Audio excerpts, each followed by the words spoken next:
anak-anakmu mengucap syukur kami pada malam hari ini.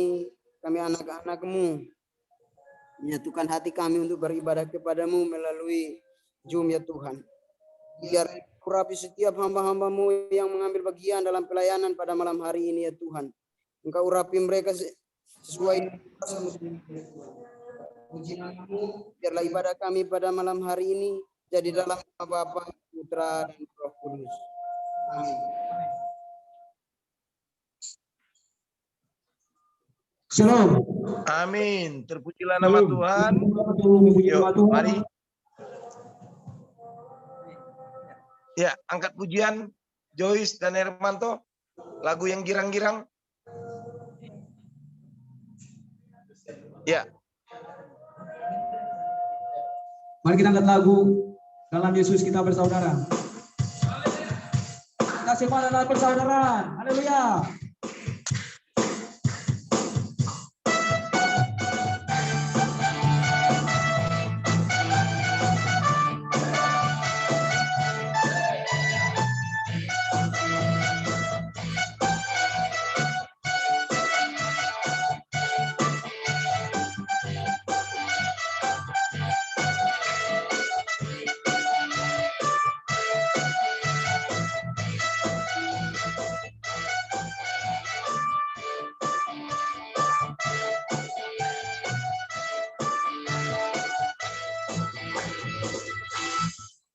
Yesus kita bersaudara. Dalam Yesus kita bersaudara. Dalam Yesus kita bersaudara. Sekarang dan selamanya. Dalam Yesus kita bersaudara. Dalam Yesus kita berdamaian. Dalam Yesus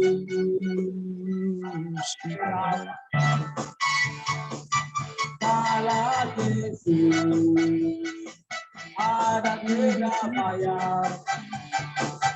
Dalam Yesus ada kedamaian sekarang dan selamanya.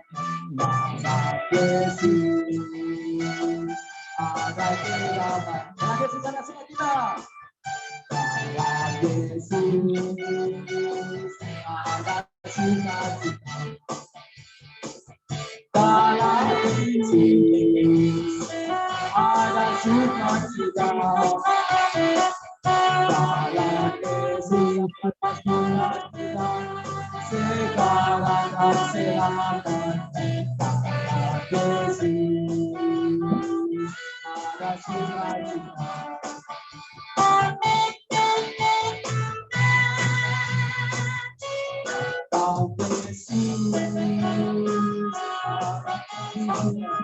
Jangan dekat hidung. Dalam Yesus kita bersaudara. Dalam Yesus kita bersaudara. Sekarang Dalam Yesus.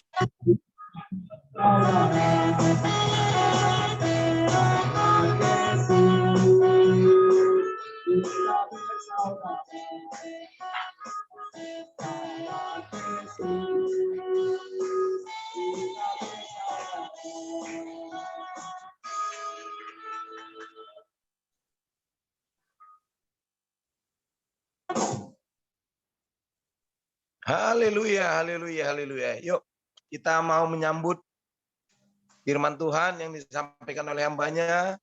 Ya, Joyce dan Hermanto angkat lagu penyembahan buat masuk dalam firman Tuhan. Dipersilakan, Tuhan Yesus memberkati.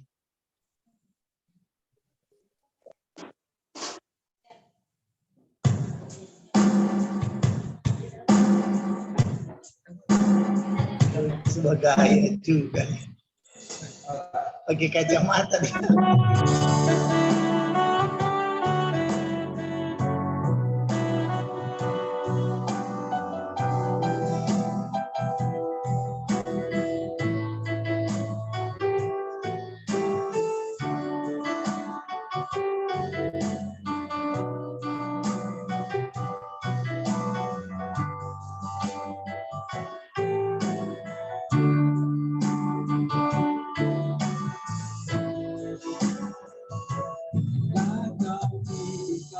sesuatu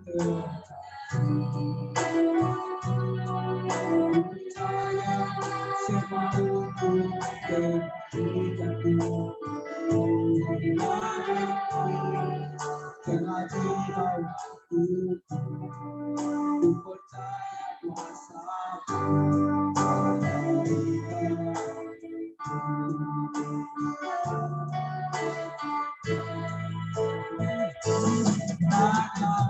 bukan sesuatu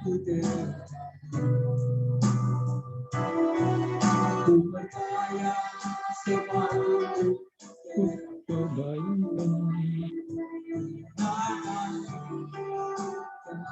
bawaku ku percaya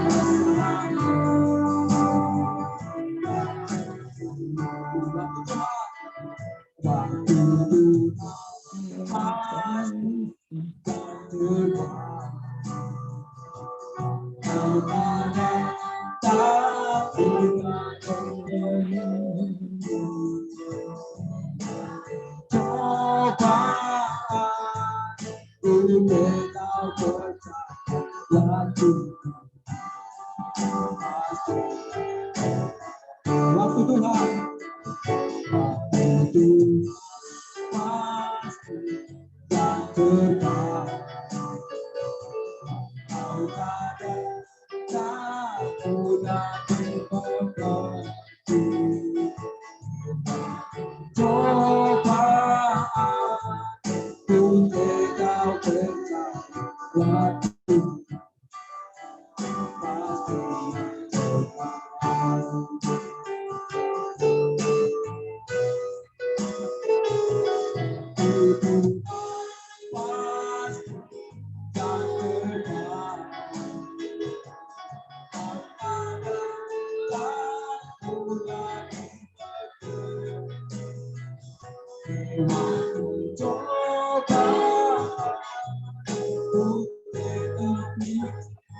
waktu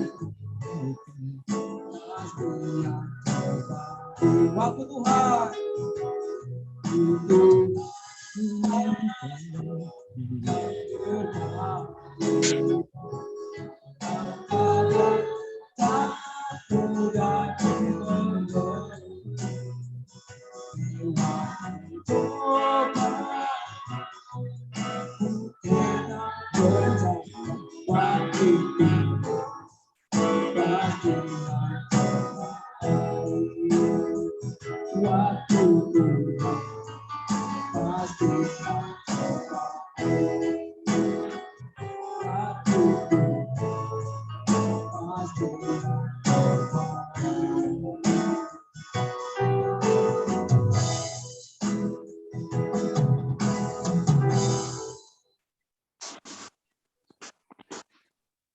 Silakan hambanya, Pak Pendeta Dini Limbung.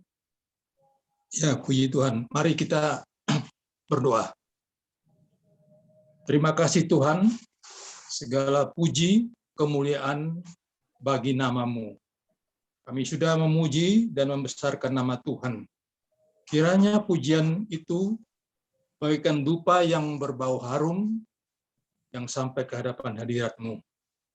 Dan tiba saatnya Tuhan, kami akan mendengar firman-Mu. Kami mohon kemurahan Tuhan. Kami sadar bahwa kami manusia biasa. Kami mohon supaya Tuhan memberikan roh hikmat dan wahyu untuk kami bisa berkata-kata karena Tuhan saja. Terima kasih Bapa dalam sorga. Kami serahkan acara ini selanjutnya ke dalam tangan Tuhan. Terima kasih. Terima kasih. Dalam nama Tuhan Yesus Kristus kami sudah berdoa. Amin. Puji Tuhan. Shalom, Bapak Ibu. Puji Tuhan. Shalom. Terima kasih atas waktu dan kesempatan yang diberikan kepada kami untuk bisa menyampaikan kebenaran firman Tuhan. Mari kita akan baca di dalam Kolose pasal 1 ayat 24 sampai dengan ayat yang ke-27. Kolose pasal 1 ayat 24 sampai ayat 27 demikian firman Tuhan. Sekarang aku bersukacita bahwa aku boleh menderita karena kamu dan menggenapkan dalam dagingku apa yang kurang pada penderitaan Kristus untuk tubuhnya, yaitu jemaat. Ayat 25, aku telah menjadi pelayan jemaat itu sesuai dengan tugas yang dipercayakan Allah kepadaku untuk meneruskan firman-Nya dengan sepenuhnya pada kamu, yaitu rahasia yang tersembunyi dari abad ke abad dan dari turunan ke turunan, tetapi yang sekarang dinyatakan kepada orang-orang kudus. Kepada mereka Allah mau memberitahukan betapa kaya dan mulianya rahasia di antara bangsa-bangsa lain, yaitu Kristus ada di tengah-tengah kamu. Kristus yang adalah pengharapan dan kemuliaan. Puji Tuhan. Bapak, Ibu, saudara-saudara yang kasih dalam Tuhan, kita langsung kepada ayat yang ke-24 saja. Ya. Puji Tuhan. Di dalam ayat ini dikatakan bahwa Paulus dia bersukacita. Ya. Walaupun dia menderita, tapi dia bersukacita. Ini satu hal yang tidak cocok secara logika.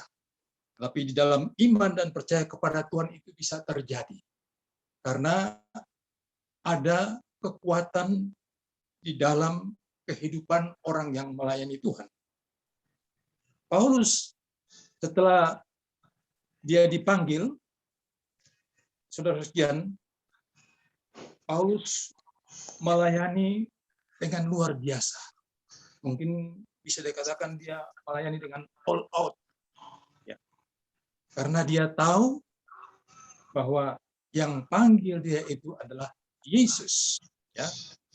Waktu dia akan pergi menganiaya orang-orang Kristen di tengah jalan, saudara sekalian, Tuhan hadang dia.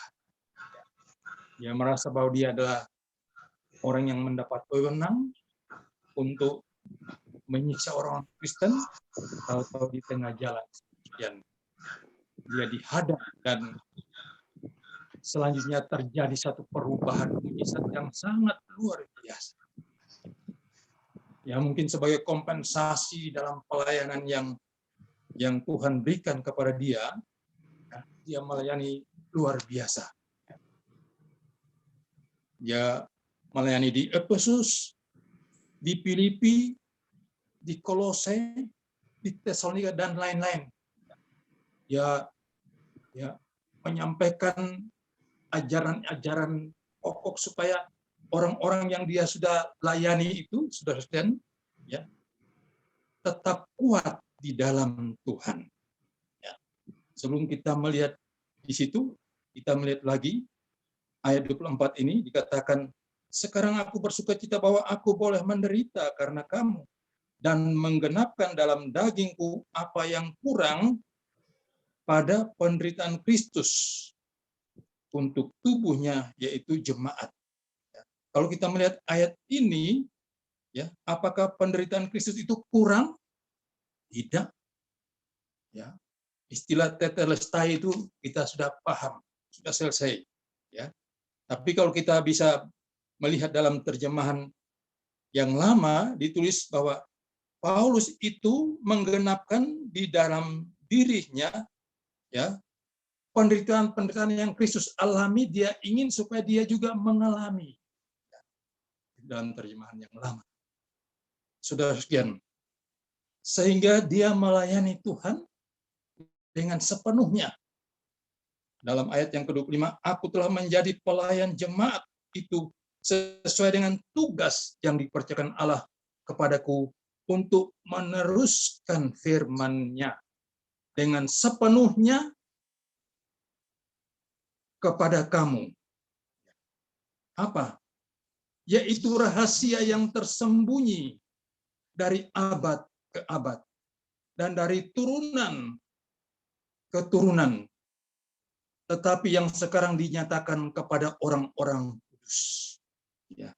Saudara, Paulus ingin menyampaikan suatu rahasia yang berabad-abad, ratusan tahun, bahkan katakanlah ribuan tahun, begitu, karena berabad-abad. Dia ingin menyampaikan itu kepada antara lain adalah orang-orang di Kolose, supaya mereka mengerti bahwa kalau mereka datang kepada Tuhan, percaya kepada Tuhan itu, saudara-saudara sekalian, ya, itu tidak sia-sia, ada kepastian. Seperti kita juga, ya, Tuhan panggil kita, Tuhan teguhkan kita, ya, lewat banyak firman Tuhan, lewat peneguhan-peneguhan, mungkin ada semacam nubuatan supaya kita yakin, dan Roh Kudus masuk dalam hidup kita supaya kita yakin bahwa itu Tuhan yang kita sembah, itu Tuhan sejarah juga, tapi Tuhan yang dari sorga datang ke dalam dunia, ya, memanggil kita, memanggil semua orang untuk diselamatkan, karena kita adalah ciptaan Tuhan. Rahasia yang tersembunyi dari abad ke abad dan dari turunan ke turunan, tetapi yang sekarang dinyatakan kepada orang-orang kudus.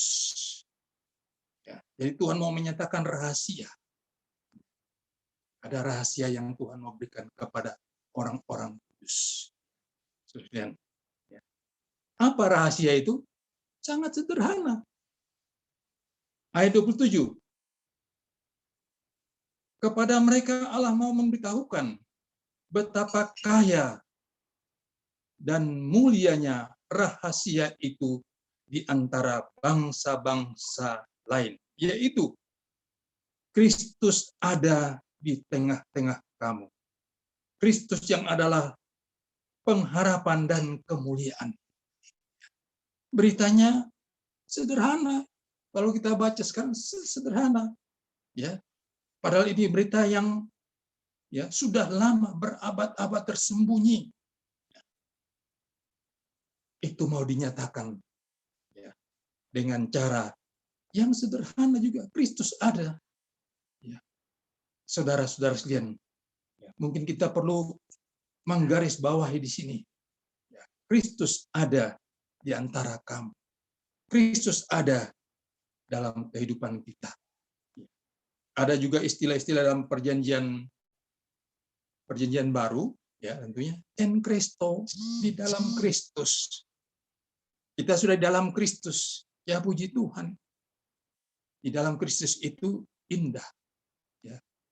Kita sudah diselamatkan, sudah ditolong, ya, bukan karena perbuatan baik kita, tetapi karena kasih karunia daripada Tuhan. Itu ditulis dalam firman Tuhan, ya, supaya kita paham dan kita mengerti. Tetapi dalam ayat 27 ini, ya, ada sedikit menukik lagi, ya. Di sini ditulis Kristus ada di tengah-tengah kamu, ya. Saya coba periksa dalam perjanjian baru, ya, dalam bahasa-bahasa yang lain ditulis Kristus en humin, Kristus di dalam kamu. Kristus ada di tengah-tengah kamu. Kristus ada di dalam kamu. Ya. Saudara-saudara sekalian, tentu Paulus juga merasa satu perbedaan bagaimana, ya, hidup keagamaannya dia pada waktu yang lalu. Ya.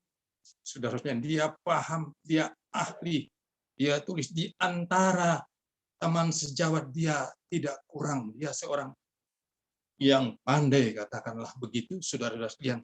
Jadi dia merasa sesudah itu dia konversikan, wah, kok begini waktu bertemu dengan Tuhan. Kalau yang lama, ya katakanlah Taurat begitu, saudara-saudara sekalian, ya seperti itu. Ya, kita berbuat, nanti kita dapat. Kita setia, ya kita dapat. Di saat kita tidak setia, tidak begini dan begitu, aduh, ya, saudara-saudara sekalian. Tetapi dalam perjanjian baru ada makna, ada nuansa yang luar biasa. Rahasia yang tersembunyi, saudara-saudara sekalian. Dia nyatakan dan dia katakan kepada orang-orang di Kolose bahwa Kristus ada di tengah-tengah kamu. Ya. Kristus and human, dia ada di antara kita.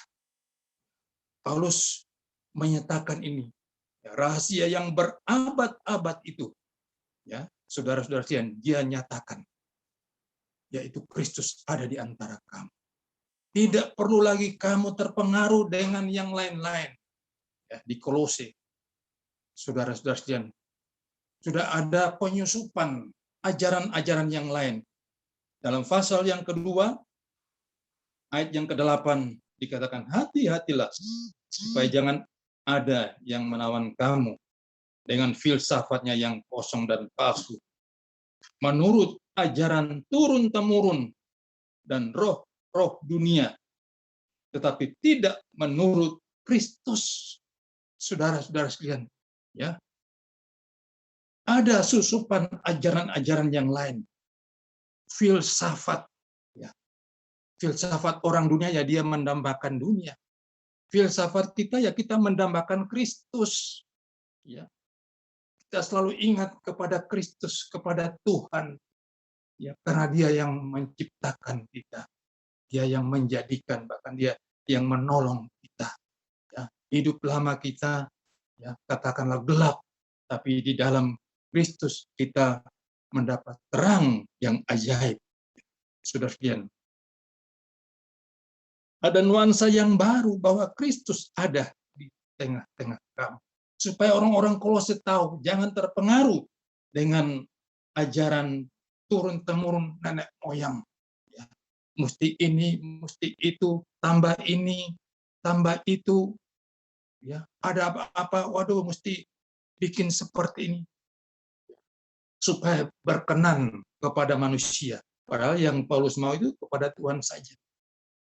Ya, Paulus jelaskan habis-habisan dalam pasal 1 ayat yang ke-15. Ya, dia menggambarkan bahwa Kristus itulah gambar Allah. Ya, yang tidak kelihatan, yang sulung, ditulis 2 kali dalam ayat 18, yang sulung.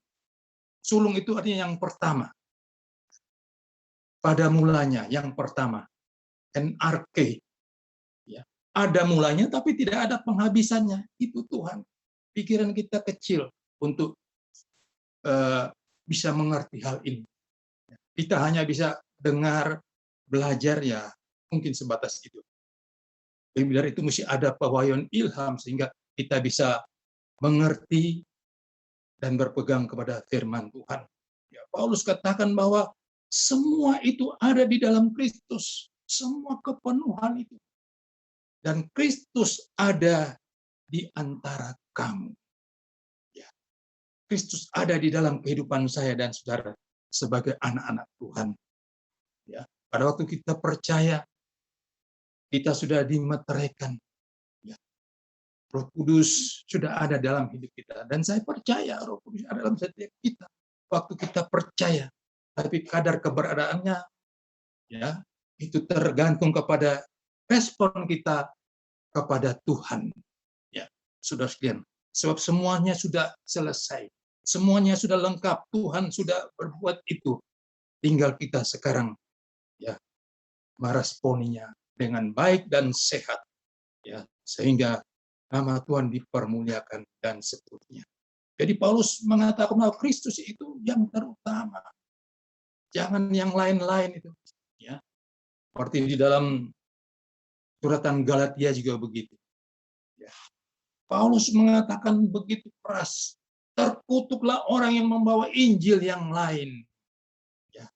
Selain daripada Injil yang dia beritakan. Saudara-saudara, ya. Orang-orang, ya, pada zaman Romawi itu ada sekolah-sekolah yang terbaik, ya, Tiranus, ya, bukan Tiranus yang di Bandung, saya walaupun di sana, ya, di Alexandria, Apolos pernah di sana juga, dan Apolos begitu teliti tahu jalan Tuhan, tapi dia tidak tahu tentang Mesias. Kemudian Aquila dan temannya Priscilla, mereka harus menjelaskan sedikit tentang jalan Tuhan yang benar. Baru Apolos mengerti.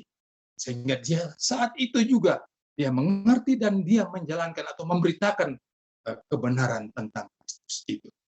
Saudara-saudara sekalian, ya, rahasia yang berabad-abad.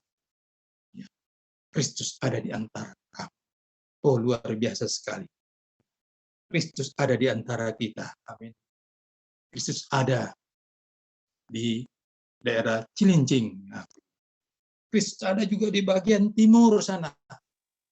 Kristus ada di bagian barat. Oh, ini tidak bisa kita pikir ya, secara manusia. Tetapi kita percaya saja. Kita percaya bahwa Tuhan itu dahsyat dan luar biasa. Percaya saja. Ya.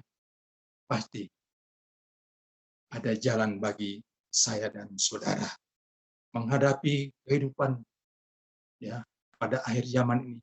Siapa yang bisa memprediksi?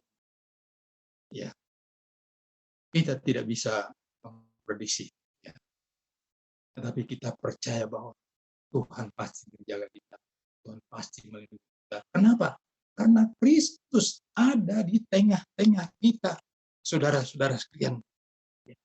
Kristus ada di tengah kita untuk apa? Kristus ada di tengah untuk apa? Saya mau katakan untuk mengendalikan saya dan saudara. Untuk mengendalikan kita. Ya, mengendalikan kita. Saudara-saudara sekalian. Untuk mengendalikan saya dan saudara. Karena kita hidup pada zaman sekarang ini, ya, kita perlu mendekatkan diri kepada Tuhan.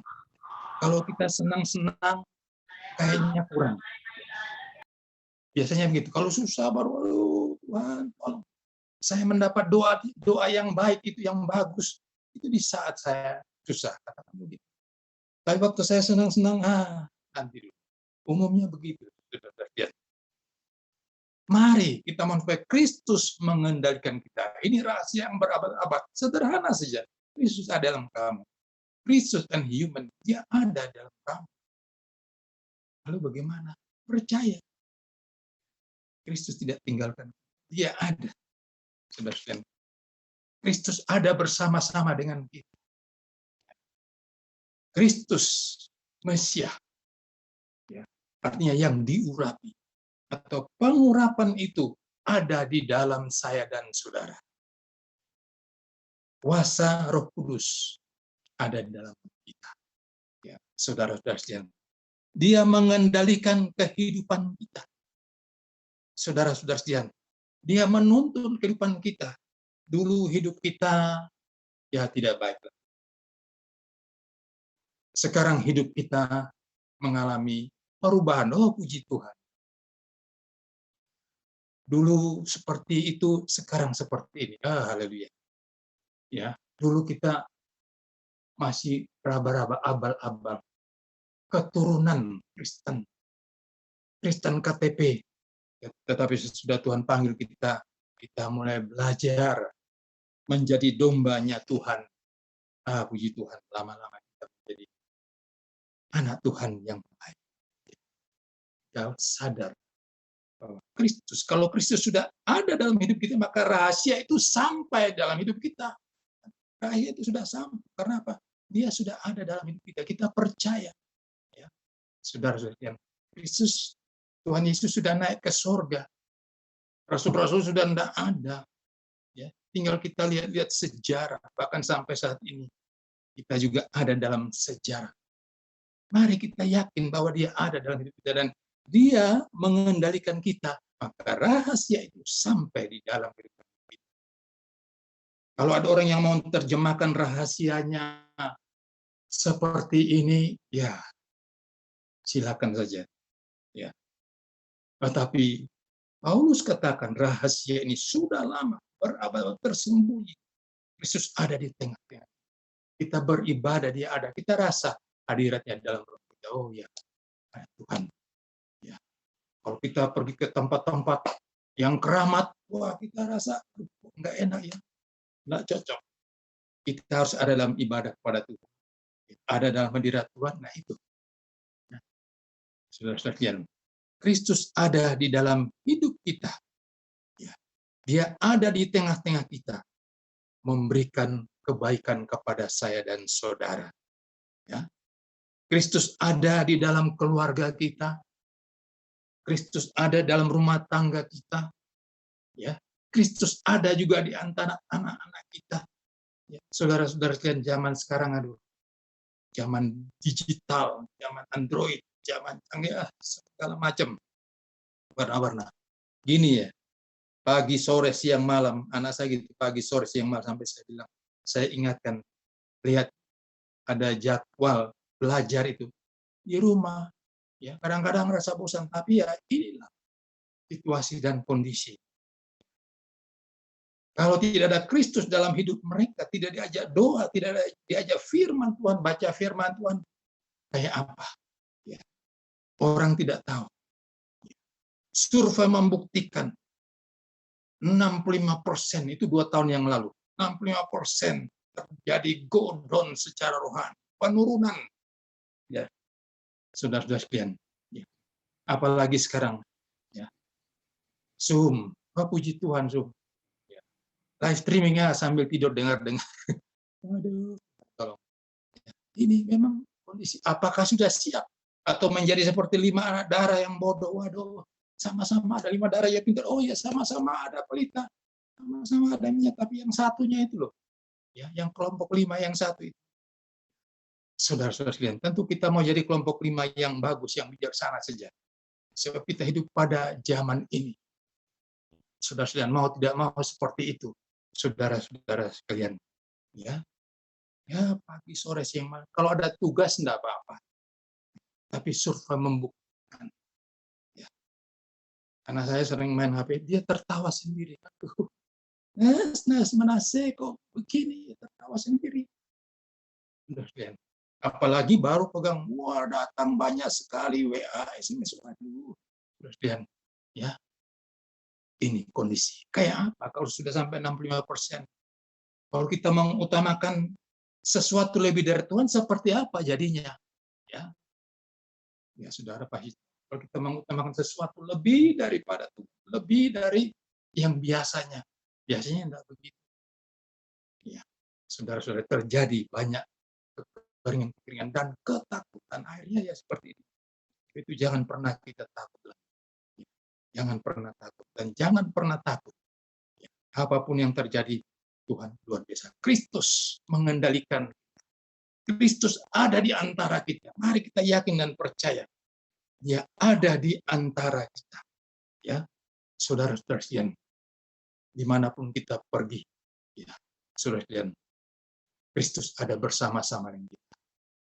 Apakah kita bisa yang menjalankan itu? Ya, saya kembalikan kepada kita.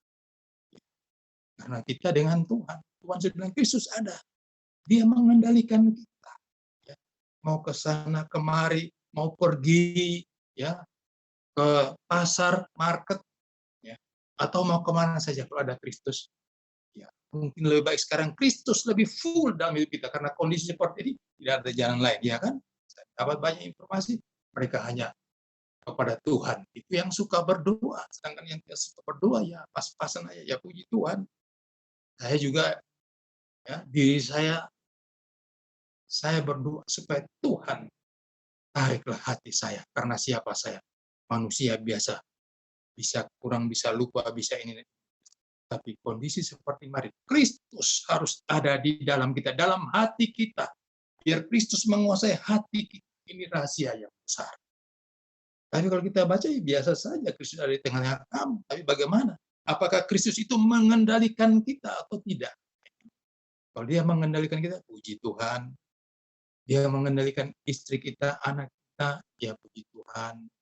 Yang sudah ada cucu, ya puji Tuhan.